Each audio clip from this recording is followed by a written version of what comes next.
Hi everybody, welcome to the review. It is 8:10 p.m. Finished watching Avatar Fire and Ash, directed by James Cameron. As per usual, be spoiler free, and I do apologize for not having my reviews uploaded as per usual in a consistent manner. My work schedule is very hectic and unpredictable as of late, so fingers crossed if all goes well. Hopefully at some point I'll be able to get adjusted to this type of schedule and I'll find the time to be a lot more consistent and have my reviews uploaded.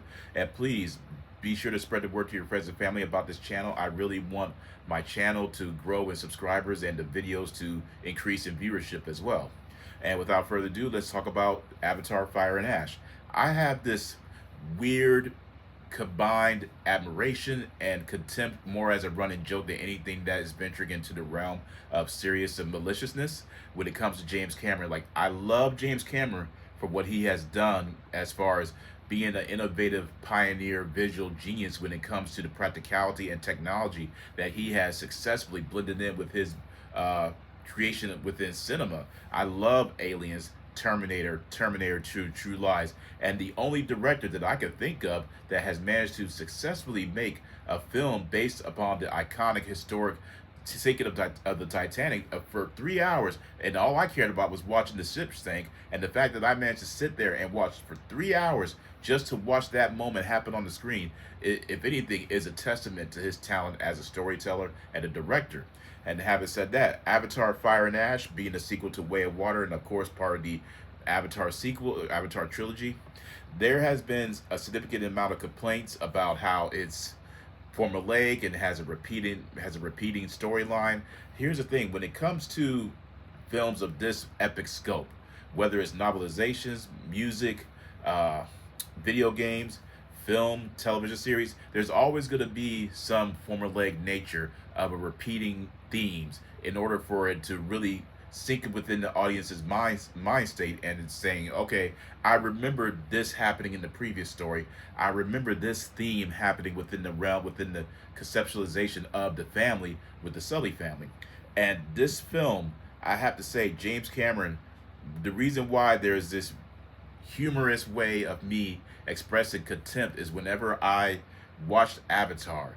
If I was in the world of cinema and a director or writer, in my head, I always had this dream project of bringing Thundercats, Metroid, Metal Gear Solid, or God of War to life on the big screen. And just whenever I see what he has succeeded with as being the visual genius that he is, by combining practicality and visual effects, and really just pioneered it in a way where no one has been able to replicate the type of storytelling that he has managed to successfully build, as far as having the audience immersed within the world of Pandora. And is when I watched Avatar, that's how always envisioned Thundercats, He-Man, Metal Gear Solid, God of War, even Final Fantasy VII. That's how I always had that presentation feature in my head. And when I see what he has done with Avatar, I'm like, man, I cannot believe that he infiltrated my mind, if you will. And of course, I'm only joking, but infiltrated my mind and took what I had always had in my head as far as wanting to bring the Thundercats to life.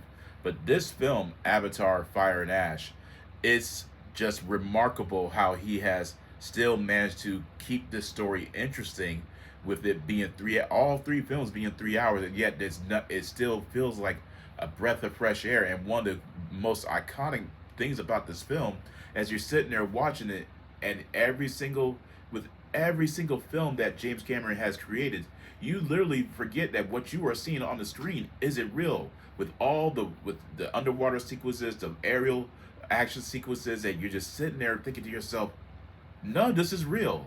I mean, none of what I am watching on the screen is done with practical effects. This is all computer generated imagery that appears so lifelike that when they're underwater and they come up, you see the water dripping off of them. It just looks so just mystical and beautiful at the same time. The world of Pandora is intricate and very divine that you can't help but find yourself completely immersed within this world. And every single individual that is involved in this film, with Sam Worthington, Zoe Saldana, Sigourney Weaver, Kate Winslet, Stephen Lang, every single component within the structure of this film is just, they all bring their A game, and you care about the characters.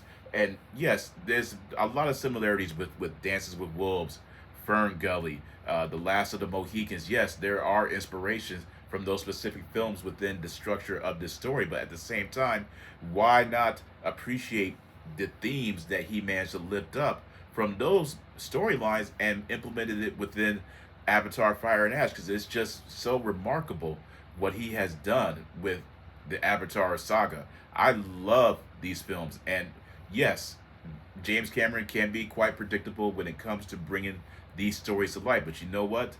I would rather have what James Cameron is bringing, knowing that as predictable as it might be, knowing that he is going to bring his A game, and that you are not going to sit there and feel as if that you wasted 3 hours of your life. This film is so epic, and the visuals and the action sequences and the acting and the storytelling and the character development is so out of this world that, granted, yes, 3 hours and 17 minutes is a very long time, but you know what?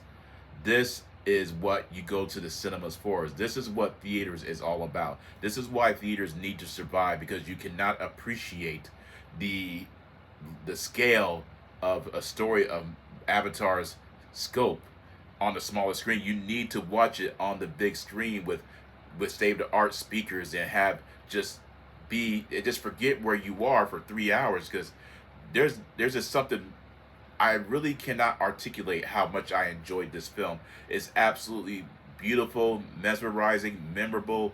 Just the action sequences, and it's just the storytelling, the character development, and the fact that yes, there is a cliffhanger at the very end that really gives you this broader perspective of what's in store for the future.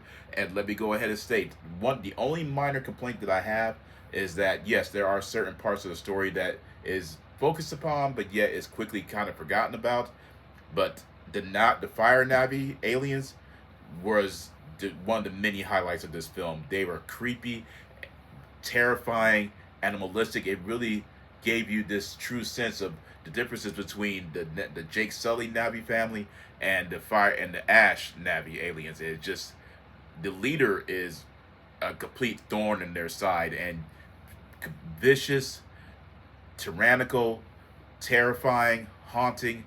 Whoever the actress is within that who played that role, she deserves Academy Award nomination, because she was flat out terrifying.